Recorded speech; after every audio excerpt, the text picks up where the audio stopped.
Hello, welcome to Author Hour. I'm your host, Richard Lyntton, author of North Korea Deception and Hyde Park Deception. My guest today is Anne Scardino, former longtime Villanova resident. Anne is a building and design consultant turned novelist who has just published her debut whodunit mystery suspense novel, A Tangled Affair. Anne's three daughters are all Radnor High School graduates, and her youngest daughter, Meredith Scardino, is in the Radnor High School's Hall of Fame. So welcome back to Radnor, Anne. Very nice to see you this morning. How are you doing? I'm great. Thanks for coming. Thank you so much for having me. Well, it's great because I have to say, looking at you right here now, I mean, I just see Danielle Steele, slash John so Grisham. Flattered. And having read A Tangled Affair myself, it is, and we'll get onto the book in a second, but it definitely has that sort of Danielle Steele, John Grisham feel. But real quick, for me as an Englishman, the Radnor Hall of Fame thing, just tell me a bit about that. So your daughter, Meredith, yes. Now why is that? And just because everyone out there probably more than me will know this, but just explain how she got in the Radnor High School Hall of Fame. Well, first I want to say congratulations to Radnor for being #1 school district in Pennsylvania. Oh, wow. That's pretty darn exciting. That. Fantastic. Absolutely. Radnor is wonderful. We have wonderful other schools here on the main line, but my daughters all graduated from Radnor. And Meredith, my daughter, is in TV and has 4 Emmys for writing for the Colbert Report and has a show on Peacock right now called Girls 5 Eva that Tina Fey is producing. But they put you into the Hall of Fame not just because of athletics, although she did do some athletics. Yep. It's just general success in life, I guess, and the things that you do. So it was quite an honor, and it was a wonderful event to attend a couple years ago. Amazing. And five girls 5 Eva is fantastic. I mean, it's hysterical. It's funny. I have to say. It's huge, and you're being very humble about it, and I know you would because you're not a braggadocious person. But I mean, it's extraordinary. Your daughter, I just want to make that clear. Yeah. I didn't want to get to this right away, but it's come up now. But she created it. She created the show. It's on Peacock, which is the NBC app version, the streaming version. Yes, yeah. And so, okay, so let me sort of ask you there then. So, did her writing success and career, was that one of the reasons that compelled you to start writing your book?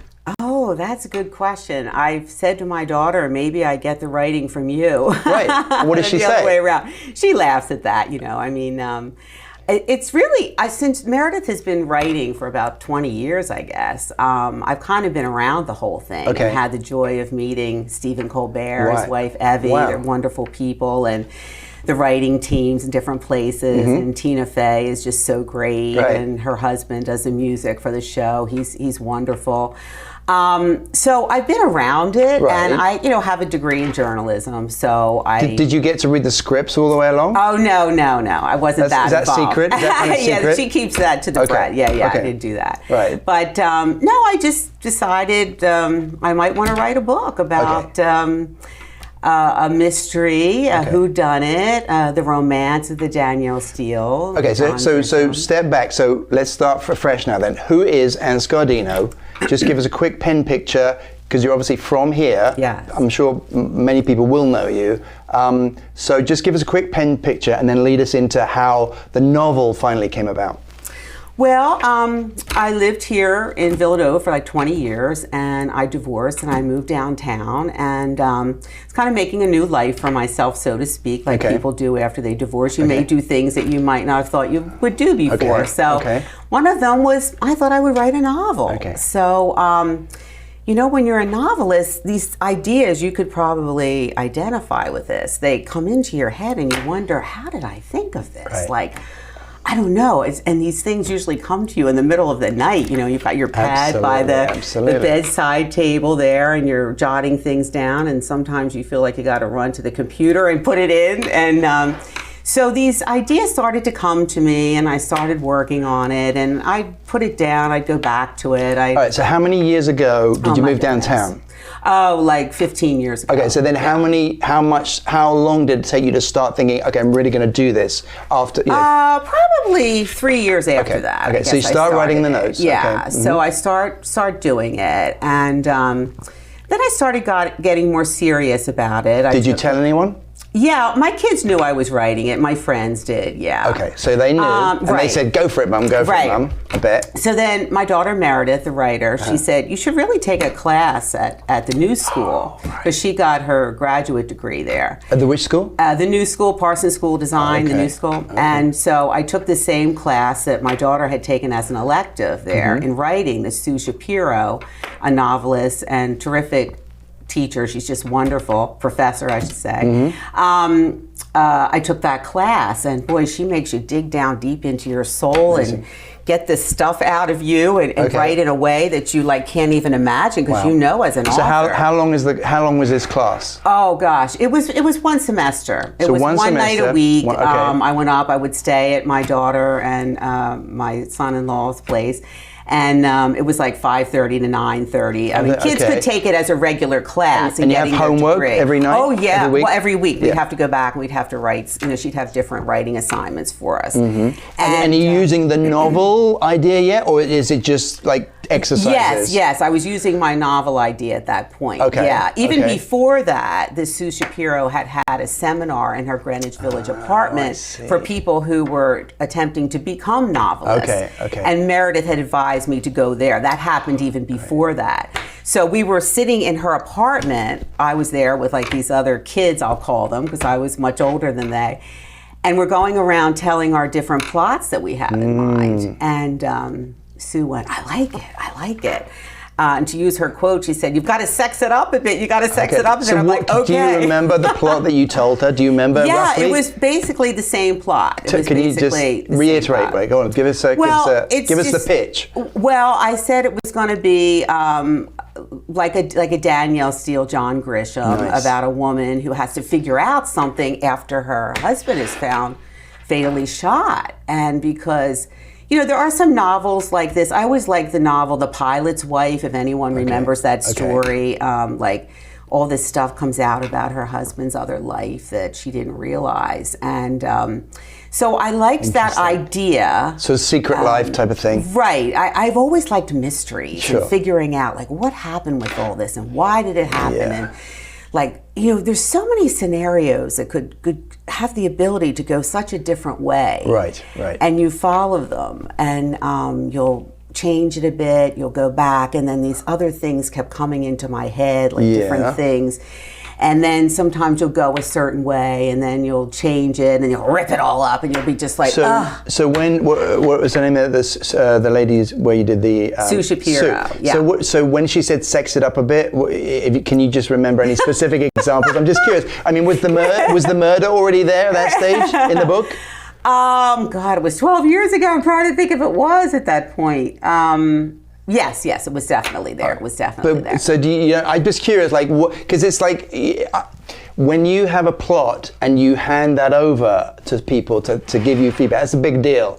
And you said, I'm always really nervous about people coming back at me and saying, I don't like this, or this, because it's tough, right? It's your baby. So I'm just curious whether you remember to what extent you did change the plot at that stage. Gosh, I'm trying to think. And if you don't, it doesn't matter. I think the premise stayed about there was going to be a murder. Okay. And then all this secret stuff was going to come out. Okay, nice. But then all the things that happened to my protagonist after that really came as I worked on the book a bit more. Right. These things, I don't want to give away the plot, but these things that happened in her life that were really wonderful. I mean, I knew I always wanted her to have a new love life in the book, but I wanted to show well, let me put it this way. I've always done a lot of charity work. The Philadelphia Ronald McDonald House has been my baby. Right. I wanted my protagonist to never have done any charity work. Okay. But I wanted her life to change in many ways. Right. Just like many people's lives do change when they alter their life in some capacity. Yep. So I think all those other things that came in all came as I began writing and rewriting and seeing how they fit into everything. You know, it's almost like a puzzle, don't you think, Richard? Yeah. Like you get one thing and then you piece it around it, and then if you remove one of the things and you've got to change the other things around it, it just isn't a linear path. Right, and I just want to read. I love Lee Himes, who's in fact wonderful Lee. In fact, that's how we met. That's how Anne and I met. But and Lee was the very first author on Author Hour. But I just want to read her quote because it's great. Come for the mystery, stay for the lovable every woman that is Claire Bondi. You'll root for her, cry with her, laugh with her, and be reminded that sometimes the worst things in life lead to the most unlikely new beginnings. I love that. That's a great quote. That's a really great quote. I thought Lee did an amazing job writing that, and I am so indebted to her for putting that on my back of my book. It means so much to me. Yeah. So let's talk about inspiration. So you mentioned, obviously the Daniel Steele thing, but you did that tickled me. You mentioned Mariska Hargitay. Now, how does that fit in with the plot? And I'm just going to tell you my quick Mariska Hargitay story because it's not as exciting as ending up writing a book. But I was my very first episode on Law and Order. I was with Mariska Hargitay and Chris Maloney, and we were walking back from the set, and there was a homeless person, and she said, "Oh my!" And we walked past the homeless person, and she stopped. And she said, Wait, because stars don't carry money on them, right? Yeah. So she said, "Do you have $20 on you?" And I said, "Yeah, sure." And so I gave her, and she walked back and gave the homeless person. And so I thought that was a nice story. She is. But anyway, you tell me. I mean, my kids are sick of hearing me talking about Law and Order Special Victims Unit. I just adore her. Okay. I think she is so real and so genuine, and the work she does, particularly as a result of her show. Now, isn't that a good transition? Right. You see what she does in her show, that she ended up doing these charitable things with helping women that have been victimized. I mean, that's kind of how I wanted my protagonist. That never came to me until we're just talking about it right now. So that's an interesting fact. But let me ask you this, because I have to admit, I have to confess that I used to really love Law and Order SVU. But I felt like, for me personally, it came across as it was too much the Mariska Hargitay show. Because I don't know, the stories I felt like became too much about her. I don't know, do you disagree with that? You like the progression? I think the whole entire cast. I think Dick Wolf is like a miracle man to write this. I think every person in there, no matter how small or large their part, contributes. It's like a synergistic thing. Contributes to this in a way that just pulls you in, where you just can't wait to find what's going to happen. Yeah, exactly. And I'm glad you just said that. What's going to happen? Because for me, there's literary fiction, there's comedy, there's thrillers and suspense. And I think you and I are similar in that sense. That that's what excites me most when I either watch a TV show or read a book, is what's going to happen next, what's going to happen, what's going to happen. It's not so much like some people say, character development and all that, and mine is commercial fiction, so I don't go big on that, but it's all about, for me, like that page turner thing. Yes. And so for you, it sounds like it's a little bit similar. I don't want to put words in your mouth, but tell me again then how, going back to the writing process, you had this idea, you start writing. Give us some, because again, I like to share with people time, like how long, when did you write, how long did you write for, and how long did it take to say, let's just do the first draft? Well, it was a long process. It was years. Right, and same here. First of all, I would be scared to death that I was going to lose it on my computer, so I would print it out constantly and take it to Staples. The woman at Staples would be like, "You're back again?" I'd be like, "Yeah, can you put it in the?" And then as I would write more, I would get it in the bigger binder, the black thing with the clear white back. So I'd go, I love this one down on Columbus Avenue, this lady who ran it. She was so kind to me. Like, I'd walk in, she'd go, how's it going? I'd be like, sweet. Here we are. And they'd print it out and I'd take it like it was a baby, like into my And that was car. just like what, like the first 3 chapters, well, then the first 4 chapters? You know, they get up to 100 pages and you're up to 200 and you're like, oh my gosh, it's really like looking like a book now, you know? Right, I love it. So like I would be back there all the time and they were just probably so glad I should really take that woman. I'm going to take that woman a book. Please do. I'm definitely going to go down Sign there copy. and take her down there to that Staples on Columbus Boulevard. All right, so it's progressing. It's progressing. Right. And then so you get, so what, how long, a year or 2 or 3 for the first draft? Well, it like I said, it was a continuum of 12 years ago. Wow, like it was just back and forth. I'd put it down, I'd do it. Then it was really when COVID hit. Right. I mean, it was like 2.5 years ago. Yeah. And I had it completed. But I really needed to get an agent, a publisher, get it done, and that was the most grueling process in the world. That, my God, you think you get the hard work over with after you write it, and oh my God, that's just like, that's nothing compared to the next step, right? It's like nothing. Yeah. Well, tell us about that. So how did you, what, again, just we're halfway through, but just tell us, take us through the process again from someone, just the people at home thinking, I want to do this. Like, what did you do? Yeah, well, I tried the traditional agent publisher route. I sent out like over 100 queries. And I got 2 callbacks for the full manuscript, which I thought I was going to have a heart attack when I got the first one. Yeah. I literally got this message. I walked around my apartment going, oh my God, oh my God, oh my God, oh my God. Like I could hardly calm myself down. And then so I just want to jump in again, just to, so you got to understand, again, this is for, I know some of you know this, but just want to explain, like, you spend 10 years writing a novel, right? Then the traditional route is that you send what they call queries out, and your book's already done. And you send them out to 100 agents, and then maybe if you're lucky, as you were, 1 or 2 come back and say, I want to read the manuscript. And then if you're really, really, really lucky, they say, I want to represent you. And then you have to wait another possibly 6 months or even a year for them to go to a publisher. I mean, the process is insane, but carry on. It is insane. And what you have to do, as you know, when you write these query letters, you have to research the agent because it's very specific for the genre that they take.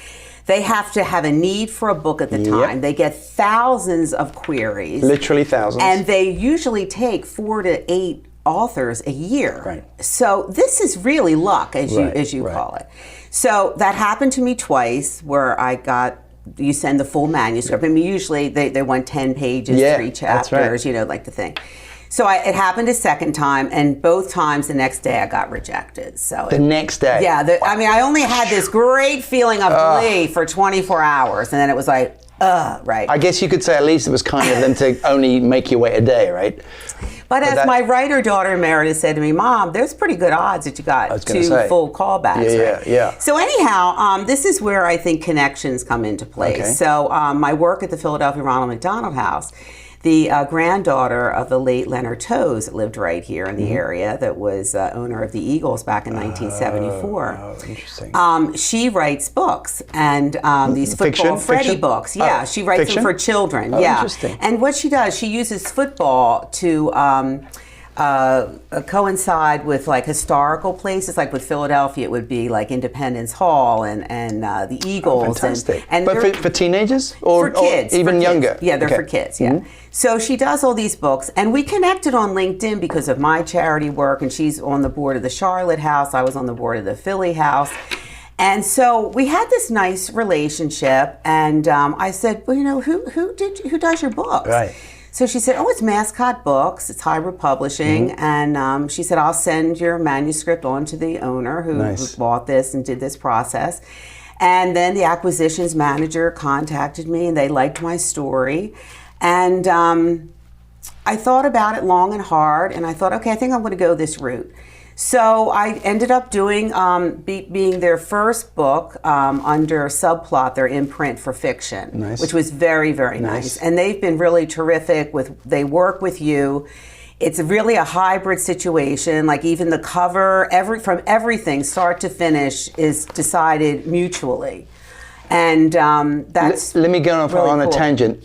Tell me about the cover. I always like to find out. Well, let me just say, because I love this cover, but I'm always fascinated because I know what it's like with my covers, and my cover designer send me 3. But tell just real quick before I forget, how do you come up with the cover? Did you like the first one? Did they send you? No, it went through many iterations. When you say many, how many? Oh, well, not that many. I'd say about 10. Wow. About 10. But for the same concept or 3 different concepts? Here's the thing. They have photographs that they own copyrights to.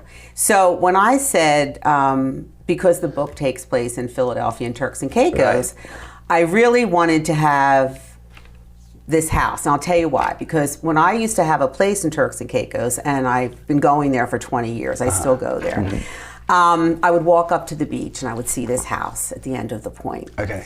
And I just loved the house. Right. And that's really the house as I Is that described. the actual house? It's the, my description, no, this is not the actual house. It's like an idea of the house. But it's the idea of the house. And Interesting. my description of the house that I give, because being in building and design consulting, I love to describe houses, is really of what the house was that was up at the point in Providenciales in Turks and Caicos. Yeah.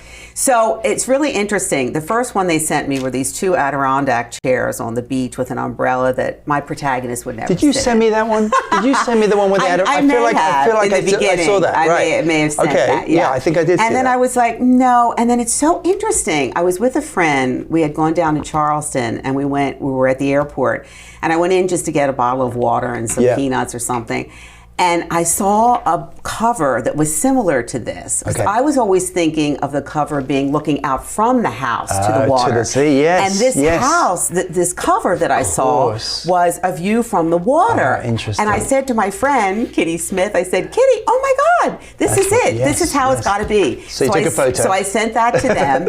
I actually bought the book as well, of course. That was nice. And they got it. And then they had the colors different than I would want them. And so that's where I think being in interior design really helped, like how the colors should be, the spine, the back. I went with white pages rather than ivory. Right. I really like the white against, most children's books are white pages and most novels are like an ivory color. Right, I think I went for white. Yeah, I like the white. So that the Adirondacks chairs was facing out to sea? Yeah, it was like looking from the house, like seeing the chairs. Yeah. I mean, you didn't see the house, you're looking down and then looking to the water. Yeah. And then I thought, wow, I really liked this viewpoint of where you're getting in, you're being brought in, like you're out in the water and you're like going into the house.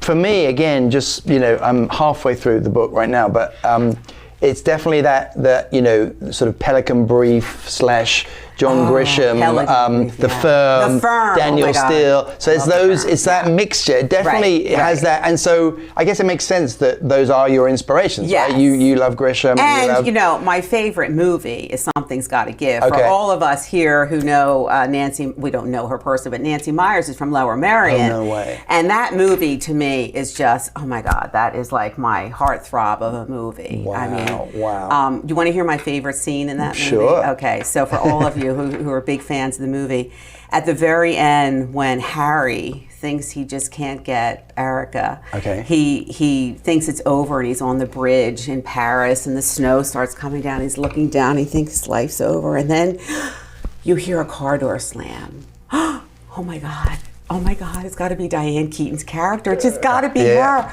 Oh my word. I mean, whoever wrote that, I would have loved to have been in the writer's room when they came up with that idea because it's just brilliant. Was it a book before?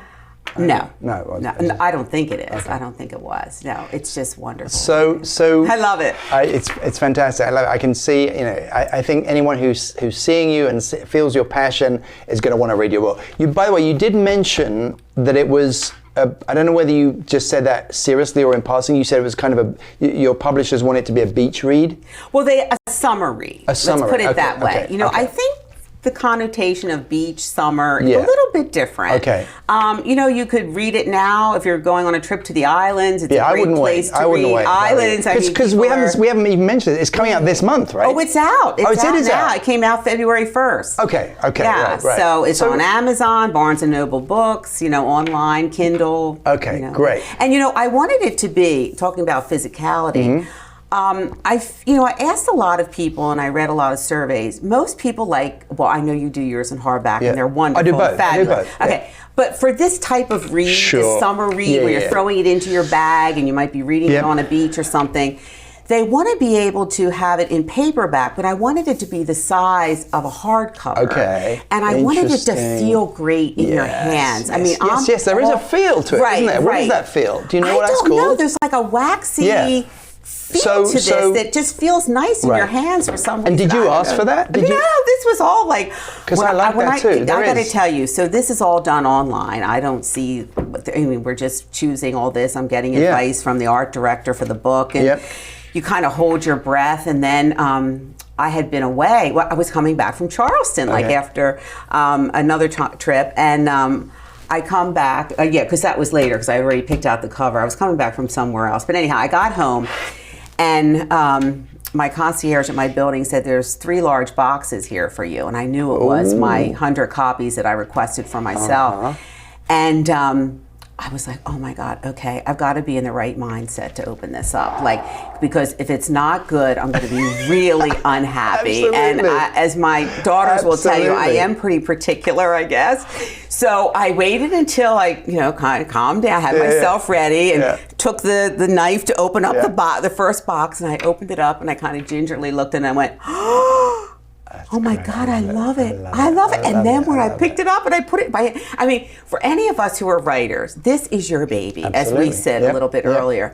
This has been something you have worked so hard on, and to think that someone will read this in like 5 or 6 hours after you've put 10 of this work into this, it's like, yes, it's really important. That is a great point, actually. People don't realize, so I'm an actor, as you know. Yes. I go and do a scene in a movie. Special victims unit. Absolutely. Can't get better than that. So get residuals, by the way. Yes, 3 cents. I love it. But bragging rights you got. Absolutely. But you put all that work in for 10 years, and then it finally happens, and it is a great thing. So what I was going to say is I love seeing myself. Actually, I don't love seeing myself. I can't stand watching myself, to be honest. But I love it when I get a part in a proper TV show. That's my point. I hate listening to my own voice on tape. But so I love that. That's a great artistic feeling. But there's nothing like producing the book, publishing the book, and then I'm at the stage, and I'm sure you are too. I go on Amazon, I see someone just bought a couple of copies in Germany, in France, in Australia. I mean, it's just such a great feeling. Isn't it a great feeling, to know that people are reading this? Right. And talk about connecting. I've connected with so many people, they're, I got your book, and particularly on LinkedIn, where I have it on there, and Instagram, and people that I've become new friends to. It's pretty exciting to know that they're reading my book. It's fun. And it does rekindle. I just did a talk at Exeter University, my alma mater. And literally people who I studied with, 30 years ago, 25 years ago? Yeah. Little messages. My old Russian professor, said he remembered this. I mean, here's how cool it was. He said he remembered the Moscow correspondent of Pravda, because I studied Russian. So you're amazing. He came to Exeter, this correspondent, and for us in those days, before social media or anything like that, to have a journalist come to the school was fantastic. And he said, and we met him, and he interviewed us, and he said, Richard Bremford, that was my old name, Richard Bremford, in Russian, tall, thin, like a violin string. That was his description of it. It's so funny. But anyway, my Russian professor on this talk, because of the books, sort of remind that. So I totally get. I'm going to just try something brand new that I haven't done before in the last 2 minutes. Okay. What's your favorite color? Oh, blue, definitely. Blue? Yeah. Favorite author? Oh, F. Scott Fitzgerald. Interesting. Yeah. I wish we'd talk more about him. Great Gatsby. Oh my God, to me that is my favorite book of all time. Favorite movie? I told you already. Something's got to give. Okay. Favorite country to visit, not live? Well, I would like to live and visit. I think Italy. I mean, I've been all through Italy. So even though Turks and Caicos is pretty high up there. Well, they're both. I mean, but when I think to go through Italy, all the things, the beauty, the food, the people, the culture, it's just, there's nothing like it. I agree. Yeah. Favorite food? Pizza. Today's National Pizza Day. No way. Yes, no way. I heard it on the radio coming in. Well, okay. What kind of pizza? Oh, just a margarita. A margarita? But any kind of pizza. I mean, my favorite, and I mentioned in the book, and I will call it Manco and Manco in Ocean City. It was Mac and Manco, excuse me. And now it's called Manco and Manco. But in my day, when I worked down in Ocean City as a waitress in the summer, in my early years after high school and college, up there having pizza constantly. Okay, sorry, I'm giving you the wind-up sign because we're almost out. Oh my God! Favorite time of the day? Night. I'm a night person. Okay. I have to watch Stephen Colbert, the late show with Stephen Colbert. I can't go to bed till I watch that. Favorite season? Oh, spring. Spring. And favorite weather? Favorite type of weather? Oh, like 70-ish. Not what we're having here in the Philadelphia area right now. Well, look, I think that is pretty much it. I'm going to wrap up. I'm going to thank Anne for coming. You. If you want to just check out her book, it's on Amazon. Again, my two books are, if you haven't read them, North Korea Deception and Hyde Park Deception. But thank you so much. It was Richard, so much fun. Thank you. Thank you. It's Great. been wonderful. And good luck. Thank you. Tara Page. And get another scene with Mariska Hargitay. Yes, you need to be her new love interest. Well, Forget about the other guy. I had one as an interpreter. I know. Another story. Goodbye. Thanks for watching.